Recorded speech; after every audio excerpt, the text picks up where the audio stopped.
મિત્રો આજે વરસાદ આગાહી છે। મિત્રો દરેક લોકો ધ્યાન આપજો। વરસાદ આવવાનો સાથે કડાકા ભડાકા સાથે વીજળી વાતાવરણમાં પલટો છે।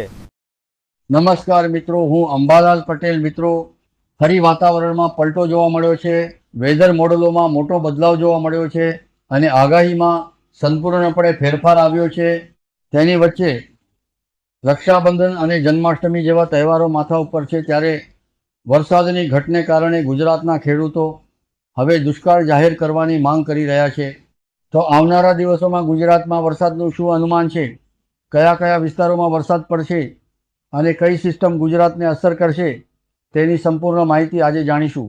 સૌથી પહેલાં વાત કરીએ હાલમાં બનેલી ત્રણ સિસ્ટમની। એક સિસ્ટમ બંગાળની ખાડીમાં, બીજી અરબી સમુદ્રમાં અને ત્રીજી સિસ્ટમ ભારત ઉપર સક્રિય જોવા મળી રહી છે। હવે સવાલ એ છે કે આમાંથી કઈ સિસ્ટમ ગુજરાત સુધી પહોંચશે અને કઈ સિસ્ટમને કારણે વરસાદ પડશે। હાલમાં મળતી માહિતી પ્રમાણે અરબી સમુદ્રની સિસ્ટમ ગુજરાત તરફ આગળ વધે તેવી શક્યતા છે, પરંતુ ગુજરાત નજીક પહોંચતા તેની તીવ્રતા ઘટી શકે છે।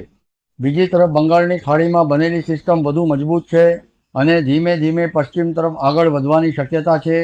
હાલના અનુમાન પ્રમાણે 27 તારીખથી 31 તારીખ સુધી ગુજરાતના કેટલાક વિસ્તારોમાં વરસાદ જોવા મળી શકે છે, જ્યારે બીજી સિસ્ટમની અસર 1 તારીખથી છે તારીખ દરમિયાન જોવા મળવાની શક્યતા છે।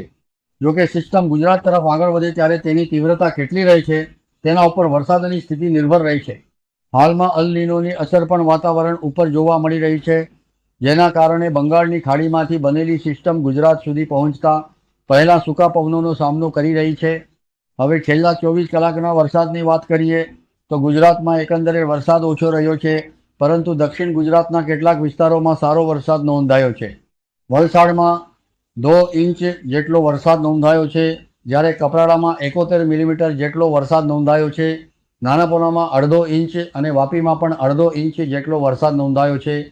આ સિવાય ખેડાના વસો, વડોદરાના ઉમરેઠ, ડાંગના આહવા, તાપીના નિઝર, પંચમહાલના જાંબુઘોડા, છોટા ઉદેપુરના જેતપુર પાવી, વડોદરાના સાવલી, વલસાડના પારડી, તાપીના ઉચ્છલ, દાહોદના ધાનપુર અને છોટા ઉદેપુરના સંખેડા સહિતના વિસ્તારોમાં વરસાદ નોંધાયો છે।